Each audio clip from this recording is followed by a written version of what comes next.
ಎಲ್ಲರಿಗೂ ನಮಸ್ಕಾರ ವೀಕ್ಷಕರೇ. ಸ್ಕೂಲ್ ಹಾಲಿಡೇ ಅಕ್ಟೋಬರ್ 27 ಸೋಮವಾರ ತನಕ ಶಾಲಾ ಮತ್ತು ಕಾಲೇಜುಗಳಿಗೆ ರಜೆ ಘೋಷಣೆ ಸಾಧ್ಯತೆ. ಶಾಲಾ ಮತ್ತು ಕಾಲೇಜುಗಳಿಗೆ ಪದೇ ಪದೇ ರಜೆ ಘೋಷಣೆ ಮಾಡುವ ಪರಿಸ್ಥಿತಿ ನಿರ್ಮಾಣ ಆಗುತ್ತಿದೆ. ಕರ್ನಾಟಕ ರಾಜ್ಯದಲ್ಲಿ 2025 ಆರಂಭ ಆದಾಗಿನಿಂದ ಕೂಡ ಪದೇ ಪದೇ ಶಾಲಾ ಮತ್ತು ಕಾಲೇಜುಗಳಿಗೆ ರಜೆ ಘೋಷಣೆ ಮಾಡಲಾಗುತ್ತಿದೆ.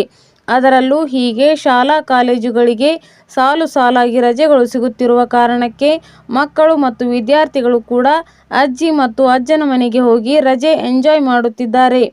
ಆದರೆ ಇನ್ನೇನು ದೀಪಾವಳಿ ಹಬ್ಬ ಮುಗಿದ ತಕ್ಷಣ ಶಾಲಾ ಮತ್ತು ಕಾಲೇಜುಗಳು ಮತ್ತೆ ಶುರುವಾಗುತ್ತೆ ಎನ್ನಲಾಗಿತ್ತು. ಹೀಗಿದ್ದಾಗಲೇ ಅಕ್ಟೋಬರ್ 27 ಸೋಮವಾರ ತನಕ ಶಾಲಾ ಮತ್ತು ಕಾಲೇಜುಗಳಿಗೆ ರಜೆ ಘೋಷಣೆ ಸಾಧ್ಯತೆ. ಹೌದು, ಶಾಲಾ ಮತ್ತು ಕಾಲೇಜುಗಳ ವಿದ್ಯಾರ್ಥಿಗಳು ಕಳೆದ ತಿಂಗಳು ಪರೀಕ್ಷೆಗಳನ್ನು ಮುಗಿಸಿ ಒಂದಷ್ಟು ರಿಲ್ಯಾಕ್ಸ್ ಮಾಡುತ್ತಿದ್ದರು.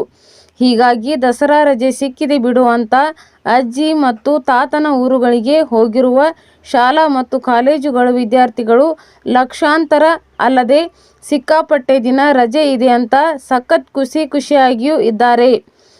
ಕರ್ನಾಟಕದ ಶಾಲಾ ಮತ್ತು ಕಾಲೇಜು ಮಕ್ಕಳು ಮತ್ತು ವಿದ್ಯಾರ್ಥಿಗಳು ಹೀಗಿದ್ದಾಗ ಕೆಲವು ದಿನಗಳ ಹಿಂದಷ್ಟೇ ದಸರಾ ರಜೆ ವಿಸ್ತರಣೆಯಾಗಿದ್ದು, ಇದೀಗ ಮತ್ತಷ್ಟು ರಜೆ ಎಂಜಾಯ್ ಮಾಡುತ್ತಿದ್ದವರಿಗೆ ಮತ್ತೊಂದು ಭರ್ಜರಿ ಸುದ್ದಿ ಸಿಗುತ್ತಿದೆ. ಇಂತಹ ಸಮಯದಲ್ಲೇ ಅಕ್ಟೋಬರ್ 27 ಸೋಮವಾರ ತನಕ ಶಾಲಾ ಮತ್ತು ಕಾಲೇಜುಗಳಿಗೆ ರಜೆ ಘೋಷಣೆ ಸಾಧ್ಯತೆ.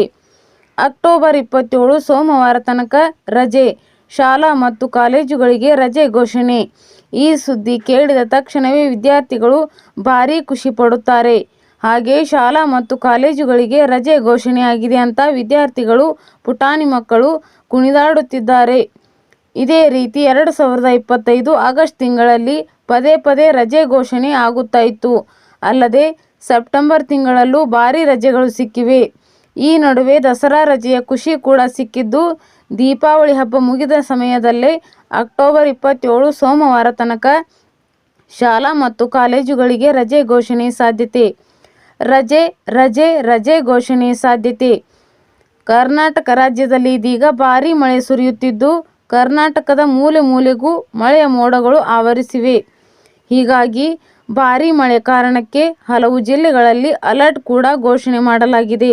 ಅದರಲ್ಲೂ ಅಕ್ಟೋಬರ್ 27 ಸೋಮವಾರ ತನಕ ಭಾರೀ ಮಳೆ ಸುರಿಯುವ ಎಚ್ಚರಿಕೆ ನೀಡಿದೆ ಹವಾಮಾನ ಇಲಾಖೆ. ಹೀಗಿದ್ದಾಗ ಸರ್ಕಾರ ಕೂಡ ಪರಿಸ್ಥಿತಿಯ ಅವಲೋಕನ ನಡೆಸುತ್ತಿದೆ. ಇಂತಹ ಸಮಯದಲ್ಲೇ ಅಕ್ಟೋಬರ್ 27 ಸೋಮವಾರ ತನಕ ಶಾಲಾ ಮತ್ತು ಕಾಲೇಜುಗಳಿಗೆ ರಜೆ ಘೋಷಣೆ ಸಾಧ್ಯತೆ ಇದೆ ಎನ್ನಲಾಗುತ್ತಿದೆ. ಆದರೆ ಈ ಬಗ್ಗೆ ಪಕ್ಕಾ ಮಾಹಿತಿ ಹೊರಬೀಳಲು ಮತ್ತು ಅಧಿಕೃತ ಮಾಹಿತಿ ಪಡೆದುಕೊಳ್ಳಲು ಕಾದು ನೋಡಬೇಕಿದೆ.